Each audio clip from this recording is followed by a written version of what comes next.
김용택 시인의 들국을 읽다 보면 마음 한구석이 아릿해지는 그런 깊은 슬픔 느껴보신 적 있으신가요? 대체 그 슬픔은 어디서 오는 걸까요?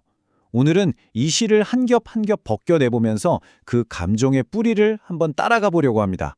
자, 바로 시작해 볼게요. 이 시를 제대로 이해하려면요, 작가 소개나 시대적 배경 이런 거보다 먼저 바로 이 한 구절에서 시작해야 합니다. 시 전체의 감정을 관통하는 핵심 이미지죠. 듣기만 해도 바싹 마르고 모든 생명력이 사라져버린 텅 빈 마음이 그려지지 않나요? 네, 바로 이 마른 지푸라기. 이 이미지가 시 전체를 여는 첫 번째 열쇠입니다. 시인은 왜 하필 많고 많은 표현 중에 이 이미지를 맨 앞에 두었을까요? 같이 한번 들여다보죠. 이 비유 하나로 우리는 순식간에 화자의 황량한 내면으로 훅 빨려 들어갑니다. 물기라고는 하나도 없이 바싹 말라버린 집처럼 마음도 희망이나 기쁨 같은 건 다 사라지고 절망만 남았다는 거죠. 이제부터 화자가 보는 세상 모든 풍경은 바로 이 마른 마음이라는 필터를 거쳐서 보이게 될 겁니다. 자, 이제 시의 가장 중요한 갈등 구조가 드러나기 시작합니다. 화자의 텅 빈 내면과 그를 둘러싼 너무나 아름다운 바깥 세상 사이에 엄청난 차이 말이죠. 시가 보여주는 풍경은 정말 눈이 부실 정도로 아름답습니다. 온산이 붉게 타오르는 단풍, 햇살에 반짝이는 물빛, 그리고 이리 오라고 손짓하는 것 같은 하얀 억새꽃까지 정말 완벽한 가을의 한 장면이죠. 그런데 이 완벽한 풍경 위로 화자의 차가운 목소리가 계속해서 울려 퍼집니다. 뭐 한다요? 이게 다 무슨 소용이야? 라는 이 한마디가 아름다운 풍경과 화자의 감정 사이에 건널 수 없는 강을 만들어버리죠. 바로 이 지점입니다. 시의 핵심 갈등이 정말 선명하게 보이죠. 바깥 세상은 생명력으로 넘쳐나는데 화자의 내면은 텅 비어 있어요.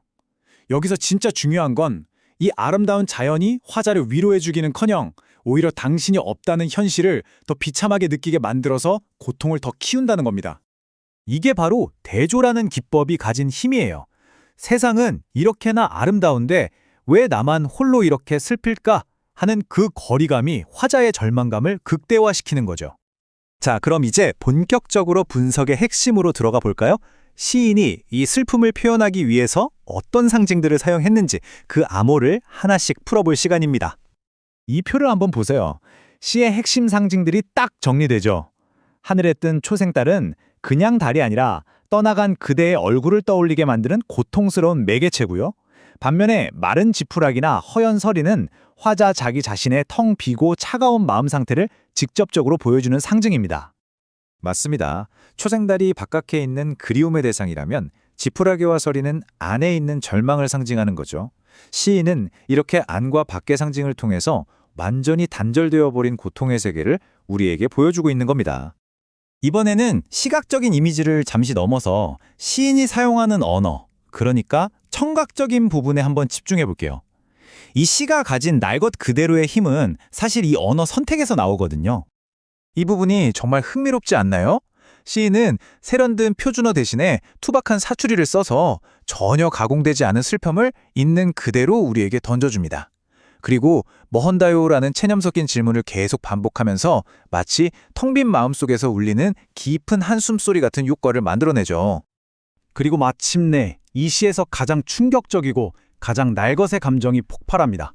바로 자기 자신을 향해서 내뱉는 이 거친 독백. 이 한 구절로 시의 처절함은 그야말로 정점을 찍습니다. 이 거친 말들은 떠난 사람을 원망하는 게 아니에요. 이건 자조, 즉 자기 자신을 비웃는 겁니다. 어차피 돌아오지 않을 걸 알면서도 미련을 못 버리는 자기 자신이 너무 한심해서 스스로를 조롱하는 거죠. 깊은 절망에서 나오는 자기 파괴적인 슬픔의 표현이라고 할 수 있습니다. 자, 이제 마지막 부분입니다. 시의 제목이자 결론을 향해 달려가면서 이 모든 슬픔이 어떻게 단 하나의 이미지로 모아지는지 한번 살펴보겠습니다. 지금까지 감정선을 잘 따라오셨다면 아마 답을 짐작하실 수 있을 거예요. 이 모든 고통의 끝에서 화자는 자기 자신을 과연 어떤 존재로 바라보고 있을까요?